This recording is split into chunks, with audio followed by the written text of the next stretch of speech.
Selamat datang di channel Islam Sejati. Sebelum mendengarkan, kami hanya sekedar mengingatkan Anda, akan lebih baik jika Anda menyamankan posisi tubuh Anda, tenangkan perasaan Anda, dan mengucapkan basmalah. Selamat mendengarkan. Begini, idz qala rabbuka lil malaikati inni ja'ilun fil ardi khalifah. Ketika Tuhanmu berbicara kepada malaikat bahwa aku akan mengangkat seorang khalifah.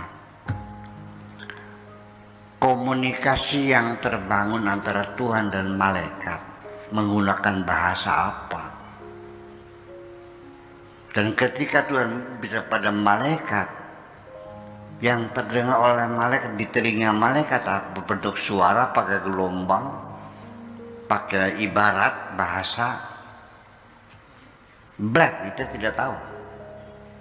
Blank kita tidak tahu. Ya, kualitas komunikasi seperti apa? Adam, iblis, malaikat, Tuhan berempat, berembuk, berbicara, sujud. Kata malaikatnya, ogah. Kata setannya, ogah. Sehebat gue, kan gitu. Apakah itu dikiranya seperti itu, berdialog empat pihak, berhadap-hadapan saling tunjuk menunjuk? Tidak. Sampai sekarang Adam belum pernah melihat Tuhan kok. Malaikat pun tidak pernah melihat Tuhan. Iblis pun tidak pernah melihat Tuhan. Ya, ditetapkan bahwa melihat Tuhan nanti di hari akhirat, bukan di dunia ini. Iya kan? Berarti dialog itu dialog teatris. Seperti mata pelajaran untuk anak-anak SD, anak-anak ibtidaiyah, ada berapakah rukun agama itu? Soal jawabnya ada 3. Sebutkan satu persatu. Apakah 3 itu? Jawabannya 1, Islam, iman, ihsan. Ada berapakah rukun Islam? Kan begitu tanya jawab. Jadi dialog teatris itu untuk menghantarkan ide besar supaya mudah dicerna, dikemas dengan cara dialog. Itu maksudnya mah. Nah, tetapi isyarat-isyarat itu kan menyatakan bahwa yang menjadi alasan kenapa malaikat itu menyatakan nota keberatan ketika Tuhan mengatakan ini ja'ilun fil ardi khalifah, jawaban malaikatnya kan ataj'alu, betul nggak? Ataj'alu fiha man yufsidu fiha wa yasfikud jima. Ini jawaban malaikatnya. Dari jawabannya kita korek, yang kita bahas kenapa malaikat mengatakan seperti ini. Ataj'alu, apakah engkau akan membuat fiha, di bumi, man yufsidu fiha, orang-orang yang akan membuat kerusakan di bumi, wa yasfikud dima, dan menumpahkan darah. Malaikat menantang. Ini adalah mesti tidak percaya atau nota keberatan ibaratnya. Tidak serta-merta langsung bersujud malaikat kok. Menyoal Tuhan dulu, jujur nih. Tapi kan masih dalam koridor bahasa diplomatis ini, masih santun. Berbeda dengan iblis, langsung togbol, langsung kasar, vulgar, ana khairum minhu. Nah, itu kan persoalannya. Tapi yang penting juga dipertanyakan oleh malaikat. Ini berarti iblis berpengalaman, pernah melihat bahwa jenis manusia semacam ini itu selalu membuat kerusakan di bumi dan selalu perang saudara, perang banjir darah. Berarti sebelum Adam itu sudah ada makhluk belum?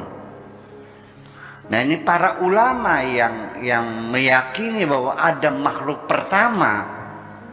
Ayat ini ditafsirkannya yang perang itu jin. Ya kalau jin nggak usah diceritain dong. Bukan bagian kita kalau jin, Pak. Iya dong. Nah, itulah makanya sehingga dari sini kita mengambil kesimpulan makna khalifah itu apa. Nah, ini dari kata kho, lam, dan fa. Ini kosakatanya dari kho, lam, dan fa. Seorang makmum yaqra'ul fatihata khalfal imam. Itu kalau i'anatul talibin khalfal imam. Khalfa itu artinya di belakang. Di belakang khalfa. Kalau depan amama. Jadi khalfa itu sama dengan waro'a. Khalfa mana? Waro'a. Tapi kalau takhalafa ketinggalan artinya. Mananya? Ketinggalan. Kalau khilaf itu pertengkaran. Kalau mukhalafah perlawanan. Nggak habis-habis nih, banyak sekali maknanya. Ya, silakan dibaca sendiri aja Bang Im di Munjid atau di Sahih, Jami' Sahih atau Qamusul Wasit, banyak sekali kamus-kamus gudang ini puluhan makna khalfa ini. Jadi adapun khalifah sebagai pengganti apa namanya? Sebagai wakil Tuhan, saya enggak masa Tuhan diwakili? Wallahu fa'alu lima yuri, wallahu yahdi man yasha wa yudhillu man yasha, innaka tu'izzu man tasha wa tudhillu man tasha. Inna Allah yarzuqu yabsutu rizqa li ibadihi man yasha. Wah, ngapain pakai wakil, bisa sendiri kok. Sehingga istilah menolong Tuhan juga saya mesti bertanya, memang Allah perlu pertolongan kamu? Dan sudah saya terangkan ya. Nah itulah maka menjadi persoalan adalah jadi khalifah ini maksudnya apa? Apakah pengganti Tuhan?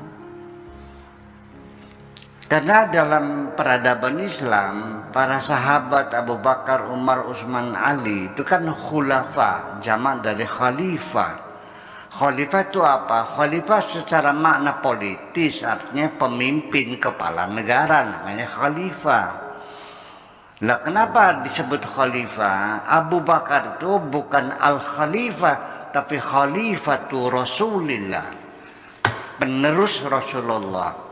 Bukan pengganti ya, penerus. Nah, kemudian setelah Abu Bakar siapa? Umar. Umar itu khalifati Rasulillah. Kalau Utsmannya khalifati Rasulillah. Kalau Sayyidina Ali khalifati Rasulillah. Setelah itu kembali kerajaan diktator lagi, Muawiyah. Jadi mereka itu adalah legalitasnya adalah sebagai penerus Kanjeng Nabi Muhammad Sallallahu Alaihi Wasallam. Jadi nuansa kekuasaannya masih belum menonjol sebagai raja kayak sebagai khalifah, ya, karena dia sifatnya meneruskan Kanjeng Nabi. Dan kita lagi sedang memberikan makna khalifah dulu ini ya. Sehingga Abu Bakar itu dalam pemerintahannya dia memimpin sebagai khalifatul Rasulullah itu karena dia sebagai penerus, maka dia tidak pernah berani mengambil kebijakan-kebijakan yang tidak sesuai, yang berlawanan dengan kebijakan Nabi. Sayyidina Umar membujuk supaya Al-Quran dikumpulkan, dibukukan, ditolak. Alasan Nabi tidak menyuruh. Bayangkan. Nah itu. Nah Umar mulai agak berani itu. Raba-raba khalifah. dan semuanya akhirnya mati terbunuh semuanya. Mati mengenaskan semua, banjir darah semuanya. Jadi banjir darah semua kan. Banjir darah kan. Abu Bakarnya mati diracun, Umarnya mati ditusuk, Utsman mati dibacok, Ali mati digebukun, istrinya mati digencet, anaknya mati disembelih. Semua khilafah itu semuanya mati terbunuh semuanya. Nah makanya kan nggak salah kata malaikat, man yufsidu fiha wa yasfikud dima, banjir darah. Berarti sudah terjadi kan gitu. Nah jadi artinya yang dikhawatirkan oleh malaikat itu bukan khalifah sebagai wakil Tuhan, tapi khalifah itu artinya yang berkelanjutan, yang makhluk yang berketurunan, yang punya anak cucu dan nanti berkembang biak, nanti kepentingan berbeda dan nanti perang saudara. Itu pengertiannya. Jadi bukan berarti malaikat itu tidak mau bersujud kepada wakil Tuhan, tapi kepada makhluk Tuhan yang berketurunan, nantinya punya anak, punya cucu, dan nantinya berkembang biak menjadi komunitas-komunitas yang berbeda-beda, kepentingannya berlawanan, lalu perang saudara. Itu yang dimaksudkan. Makanya malaikat mengatakan setelah ataj'alu fiha man yufsidu fiha wa nahnu nusabbihu bihamdika wa nuqaddisu lak. Apa tidak cukup kami saja yang selalu bertasbih setiap hari? Nah, di situ Allah marahlah nampaknya. Qala inni a'lamu ma la ta'lamun. Aku yang tahu malaikat, kamu enggak tahu. Kan gitu. Nah, lalu kita lanjutkan lagi. Allah juga sangat bijaksana, maha bijaksana. Ya, penasaran malaikat itu dijawab dengan cara Nabi Adam dicerdaskan, dididik dulu. Wa 'allama Adamal asma'a kullaha. Ya, Allah ngasih ilmu pengetahuan sebanyak-banyaknya kepada Nabi Adam. Setelah cerdas, setelah selesai S3, profesor doktor gitu umpamanya, lalu dipertemukan dengan para malaikat. Ayo sok malaikat ini buktikan kamu nggak paham. Ambiuni bi asma'iha ulai in kuntum shadiqin. Coba malaikat, apa ini apa ini? Ternyata mereka nggak bisa. Qalu subhanaka la ilma lana illa ma 'allamtana. Ya Tuhan, kami nggak tahu kecuali Engkau kasih tahu. Nah, ternyata kan kalah. Pertandingan intelektualitas Adam jauh lebih tinggi. Nah, itu persoalannya. Nah, setelah sadar, oh ternyata yang Allah maksudkan adalah berbeda. Jadi bukan khalifah sebagai wakil Tuhan, tapi khalifah sebagai mahallu tajalli bagi Tuhan. Sebagai tempat penampilan kehebatan Tuhan dalam bentuk replika yang kecil itu. Baru dia paham fasajadu.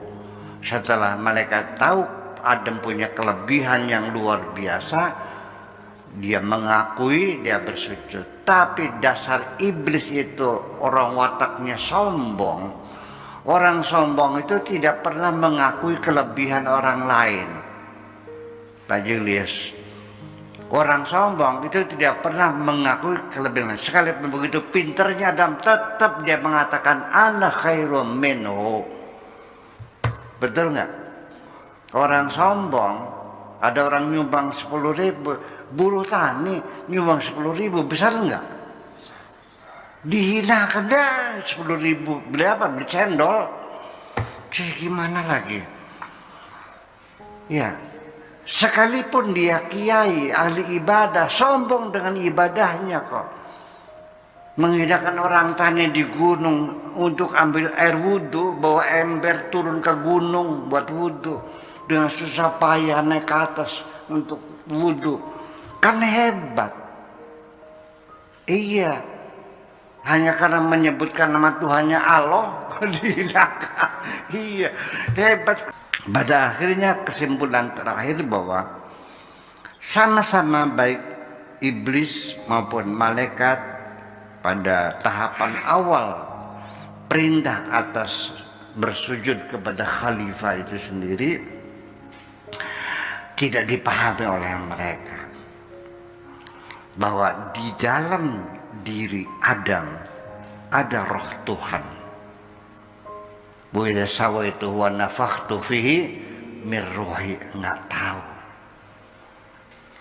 Pak Afkar, mau enggak saya kasih kotoran kambing? Mau enggak? Enggak mau kan? Tapi Pak Edi tahu di dalam kotoran kambing itu ada berlian. Pak Edi mau enggak? Mau. Kenapa? Karena dia tahu ada berliannya.